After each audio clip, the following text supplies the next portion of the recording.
Good afternoon, everybody. Uneducated Economist here. So, I'm liking this article that I found. It's saying that if there's no recession, that's going to be a problem for the Federal Reserve, right?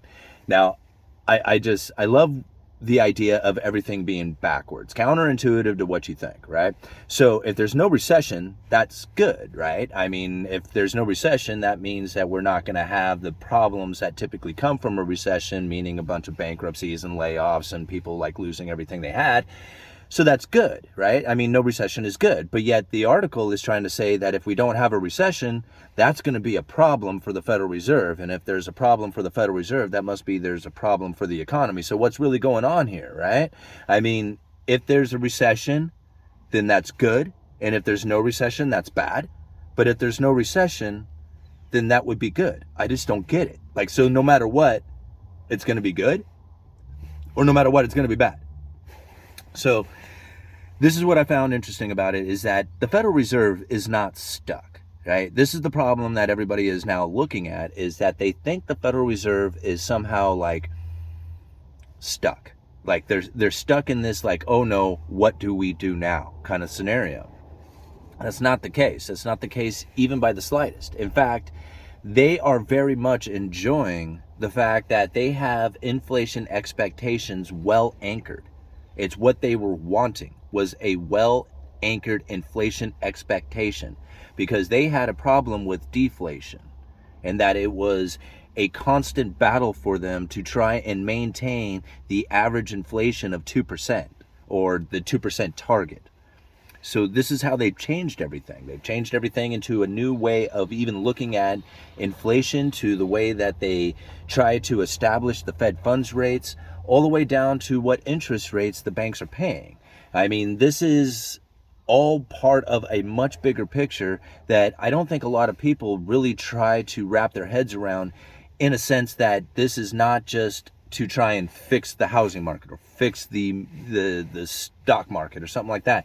The Federal Reserve has so many parts of the economy that they have to pay attention to, that it's not just the United States, but also the global world reserve currency, right? So it's not just what economic impacts that the Federal Reserve and the establishing of Fed funds rate has here in the United States, but it's also the demand for their liabilities that is outside of the United States that is also part of the Federal Reserve's problem. So it's not just like whether or not the recession kicks in, if this is going to be a problem for the Fed. The Fed has problems far beyond just what's taking place here in the United States. Now, when it comes to the banks and when they establish these interest rates, what ends up happening is the Federal Reserve is really the base of where everything is like established, right? The Federal Reserve and the establishment of the Fed funds rate really started back in a much different place than where they have it now. Because the Fed funds rates now is established at the repo facility and the interest on excess reserves. And this interest on excess reserves, that was an interesting thing to take place just over the last few years, because it's an abundant reserve regime. This is what they call this, when they have this this limit, let me see, how do I put it, zero reserve requirements. Their balance sheets have exploded, and the excess reserves that they have, like the excess money, needs a place to go. Now, typically prior to this abundant reserve regime, they had a limited reserve regime. And this is a much different story, because it's easier to understand it if you know how they changed it. Because the limited reserve regime had a limited amount of reserves in the banking system that left some of the banks at the end of the day with a need of reserves in order to balance out their balance sheet to operate the next day. And some of them had excess reserves. And this is important to understand, because the ones who had excess reserves would lend them to the ones who were in need of reserves. And that overnight lending rate was the Fed funds rate. And so this is important to understand, because these banks, when they establish those interest rates, this is really where all loans start to take place from. Because you have to understand, like, a bank really doesn't need anybody's deposits. Okay? What they need is a loan and your signature, and that's it, right? So they need somebody to say, hey, I want to borrow money for a car. And the bank says, okay, sign here, right? Now, that bank, with that loan, that is their asset. The liability is the money that they're about ready to hand over to you. With that asset, they can borrow money saying, I have this asset right here. So the bank can borrow money for that asset at a lower interest rate than what they are lending it to you. So this is essentially how the banks make money, is they use the very asset, the loan that you are promising to pay, right? That's their asset, your promise.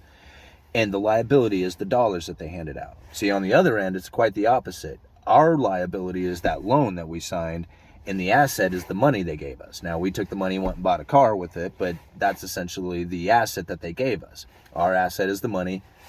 Our liability is the loan. On their end, the asset is the loan, and the money they handed out was the liability. Now, on their balance sheet, they have all their assets and their liabilities, just like any balance sheet, right? Assets being the loan, liabilities is all the money they put out there.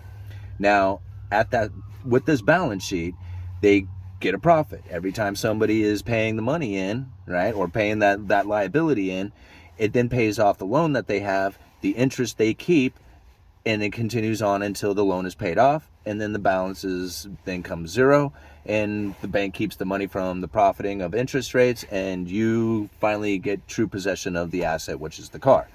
So this is how, it's pretty easy to understand all that.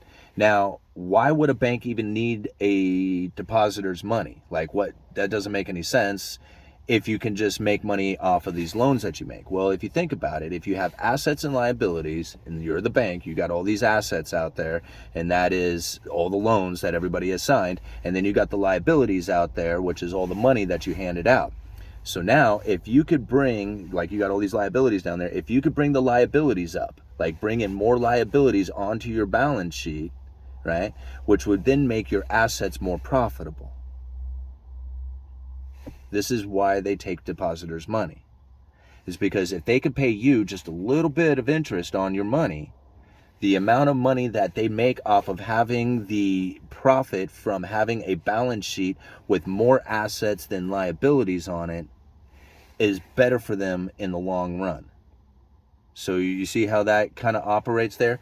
In order to be a more profitable loan, they need to get more liabilities back. If they can bring the liabilities back onto their balance sheet, because they can't technically loan out your money. They just take the money as a deposit.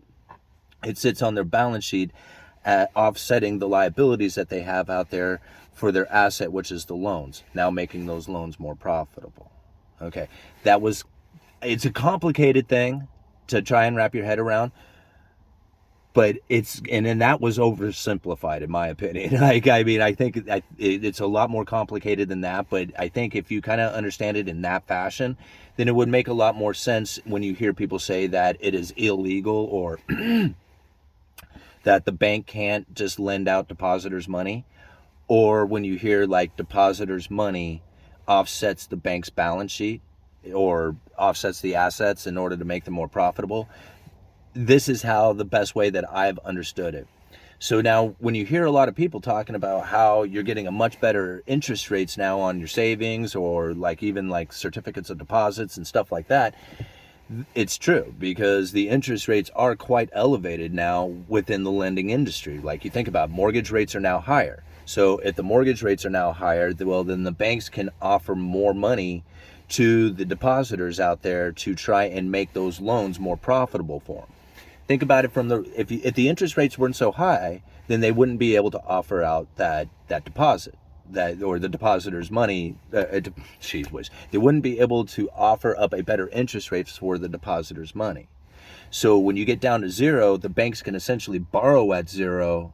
Everything that they make off of it is profit. Even if they were to bring in more liabilities, they're paying out zero on the interest rate of liabilities. It doesn't make sense to anybody out there, and it doesn't profit them any.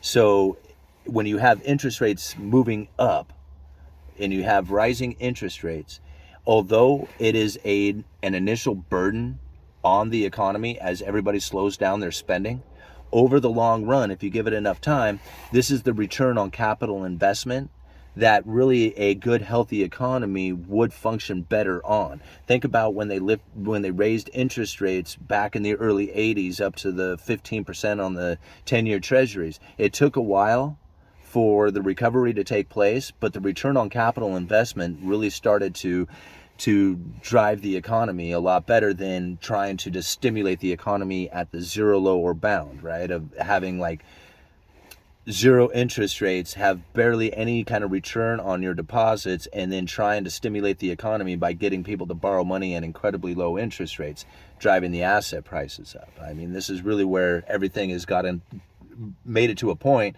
that if they don't go negative, then how do you keep the asset prices going up? You can't. So what's going to happen is the asset prices come down, or you have an incredible return on capital investment, but that's going to be from the higher interest rates, and that takes time. So as far as like driving the economy with higher interest rates, that it's like beers and saws analogy. Remember, it's just like when you consume the beer, it takes, you have to then work to pay back the beer. But if you have the saws, if you bought saws with debt, you can work the saws, produce items, sell those items, use the items that you have sold, or use the money that you have sold those items for to pay the saws back, and then pretty soon the saws are now making money for you. Same analogy, right? This is just the way that the economy needs to work. It needs to get through like the bad debt. And that's really what the higher interest rates is all about. It makes people take on less risk, right? They become more cautious with their money. They are not nearly as exuberant with buying like extravagant things with debt when the interest rates are higher. It causes, in my opinion, like a much better business practice, because people are going to be a lot more aware of where it is that their money is going to. It just it takes away the insanity, right? Higher interest rates really does take away the insanity out of things. So, okay, uneducated economist, you guys may know.